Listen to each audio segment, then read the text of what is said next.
Volume 2, Issue 24, Swamp Thing, Roots. Last time, the Swamp Thing has come to grips with the fact that he's not a human being. He joins the world again and is going to confront Jason Woodrue, who has become a homicidal eco-terrorist who's doing the bidding of the plant world because the plants are pissed off at everything that's happened to them. So the story starts off here in the old Justice League satellite, and they watch a video patch of the video that Jason Woodrue recorded that the young man sent off and sent to the police, where he talks about everything that he's done, and he's going to tell them, I've had every plant in the world increase their oxygen tenfold. The people that are going to die first are the very young and the very old. Everybody else is going to live in a world where any little spark is going to cause cataclysms. And he's like saying, basically, your time is over. The plants are tired of this, and I'm doing this on behalf of the plants. So then you have the next issue. The Justice League are sitting here trying to talk about, like, what do we do? And it's kind of interesting because usually in the superhero comics, especially back then, it's like, okay, we have to just jump into action. But this is actually more believable where they're sitting here like they've never encountered this threat. What do we do? And then the Green Arrow has this great line. He's like, we're watching out for New York, Metropolis, Atlantis, but who was watching out for LaCroix, Louisiana, which is where all these devastations happen? And it's sort of that thing where, like, we always watch for the big cities in the comics, but a lot, it's like nobody's paying attention to the stuff that's happening underneath their noses. So you come back here to the confrontation. Woodrue's here, and Woodrue thinks that Swamp Thing is there to, like, join him. And he's like, of course, you're here to join me. We're going to take back the plant, take back the world and make it for the green. And he's like, come here. And he says, this woman here, this will be our first sacrifice. Take it. And then just one panel, he just punches Woodrue, sends him off. And he looks and he just says, traitor. And then Woodrue sends this big, like, branch, like this spike, into the Swamp Thing's body. And they're fighting. And he's sort of defeating the Swamp Thing. Right now, you're like, he's fighting, he's got the upper hand. Then they cut back to the Justice League, and they keep talking about different things they can do to try to fight the Foreign Man, but they keep running against problems. They're trying to communicate with the Green, but the problem is like they can open a channel. There's certain people in these universes that can communicate but not understand what's going on. They even talk about changing the number of molecules that are in oxygen, but Superman says, well, we don't know how many, Fire tells Firestone, we don't really know how many molecules are. I could count them, but, like, that may take too long. And they're all at a loss as to what to do, which is unique because usually you always have these Justice Leaguers like, oh, we're just going to bound into action and fix everything. And they're really at a loss of what do we do with this threat? So as a Swamp Thing and Woodrue battle,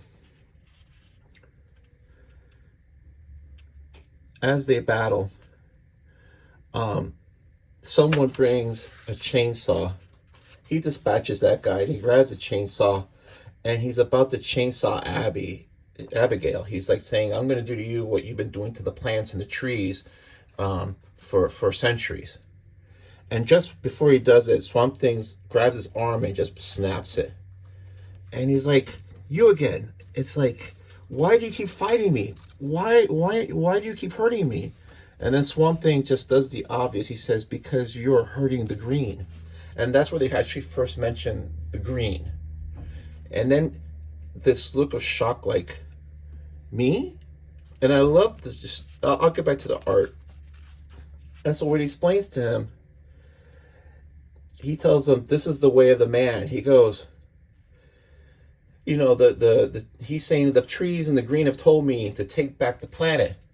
And then Swamp Thing tells him, and how are the plants going to live? How are they going to get the gases we need to survive if you kill all the animals?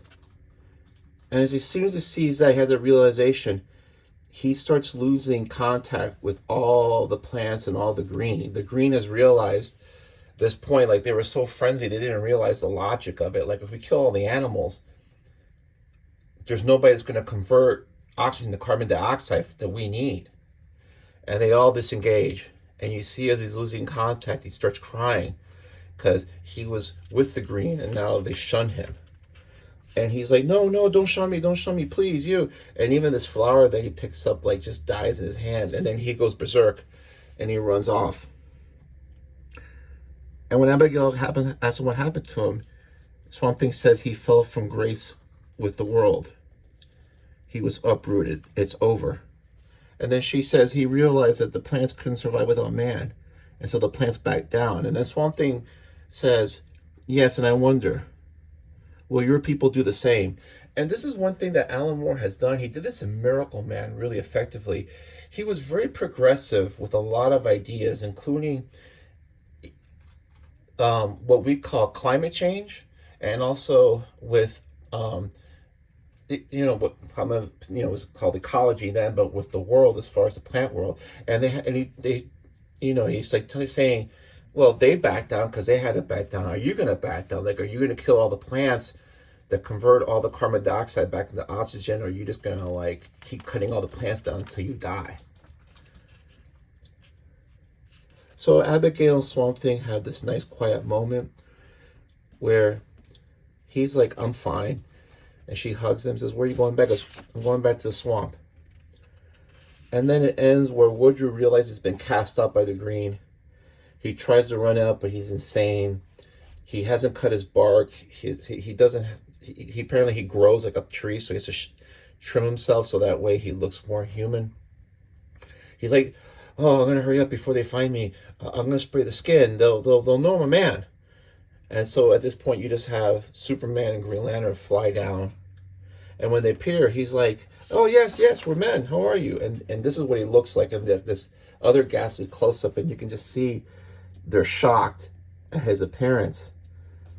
And then they're like, okay, yeah, don't worry. We'll take care of you. And they realize he's mad. And Superman goes, Arkham? And Green Lantern says, I guess so. And he goes, what the hell happened here? Like, they showed up. And it's kind of like a little bit of a swerve because like they don't show up to save the day. They show up when everything's saved and they have no idea what happened. And I love this little gesture where Superman feels bad for him. He takes off his cape and just puts him around the Floronic Man just to kind of keep him warm. And then at the end, the Swamp Thing returns to the swamp. They've had the victory, but he feels back at home in the swamp. And this is the last panel. So just to get back to the art, some of the things that Moore does so well is that, one more page, is that Moore just starts off with a Justice League satellite. So you realize, like, in the superhero world, like, oh, this is a big deal. You're starting with, Justice League are here, but they're clueless. Like, they don't know what to do and none of the resources they have. There's no, like, Mr. Plant that's one of the members that can just tell them whatever. It's like they're trying to logically figure out what's going on and they don't have a clue. You have your battle. Because, superhero comic, you have to have a battle. You come back to Justice League and they still are having, and even here they say, I don't understand this. He goes, he's never given us any trouble. And then Hawkman, who's the warrior, says, well, we've had battles, but this is war and he's not taking any prisoners. And then finally, Swamp Thing has to resort to harder violence, breaking his arm, and then uses the opportunity to tell him, if you kill all the animals, we won't have the gases needed to survive. We will die too. And then when the plants kind of realize this, the green realizes this, they just cut him off.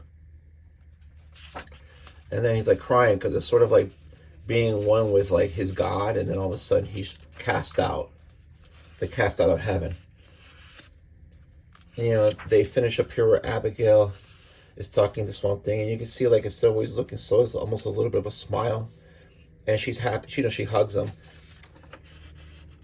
and then Woodrow, you kind of feel he went from a guy that was like an oddity to someone who's a homicidal eco-terrorist to somebody who you actually feel sorry for and is kind of pathetic. He's gone mad. And like I said, I just love the fact that the Justice League doesn't come in and save the day. They have no idea what happened. They're like totally clueless. And it's not like that whole trope of, oh, I'm the Swamp Thing and I did this, like you would see so much. It's like, it's a mystery. And they're like, what happened? And then it ends where he just arms outstretched in the sunrise, and he's just happy to be walking around in the world, part of the swamp. It's sort of like he's gone through that whole trial in the last 3 issues of almost losing his sanity, accepting that he's not Alec Holland, protecting the Green, and then he's, he knows that Abigail is there and is his friend. Like, he knows he has one person there. So that's like your introductory arc as far as making Swamp Thing like a superhero, kind of. And again, this art is just phenomenal. I love how this starts off here when he gets cast up by the Green, and then you have all these panels, and like his head shifts, and the color shifts. It goes from yellow to green, and you see this teardrop, and then the colors get very pallid, and then you just see that thing that Alan Moore does, if somebody screams and runs off, where he's screaming and he's screaming and he's screaming and he's screaming, and he continues one long scream as he's running off. So the further he runs, the lower the volume, but you still hear that scream. And I saw somebody do this once on a horse that kind of went off on them, and the scream just lasted for like 15 seconds as they were galloping away. So this whole effect is really interesting, and Alan Moore does this once in a while just to kind of show like how terrorized they are. It's not like they just scream. It's just a one long scream. They draw the Justice League well, but they draw them more, I wouldn't say realistic, but with these shadows and these lines, they don't look like perfect superheroes, like typical superheroes. So that's what's cool. That was kind of cool about it. It's like they're drawn, but they're not drawn to look like perfect. It's just wonderful art by Bisette and Totleben. Just fascinating. I love the use of the colors. And again, at the end, you make the villain, you feel sorry for him. You're like, he's mad. And they don't even know why he's mad. And that's the cool part. So that's the first arc. Next issue is issue 25. This was the first issue that I found in the newsstands, actually in the comic book store, Sunshine Comics, from the early 80s. And this is where Moore starts getting away from the more traditional superhero story to more layered, more complex storytelling. It's sort of like he's warming up. He did the cool standard stuff. This is still cool, but this starts getting a lot more involved, a lot more creepier, and starts building on some of the events here into a very long, arching type of story. Anyway, that's it for now. Thanks.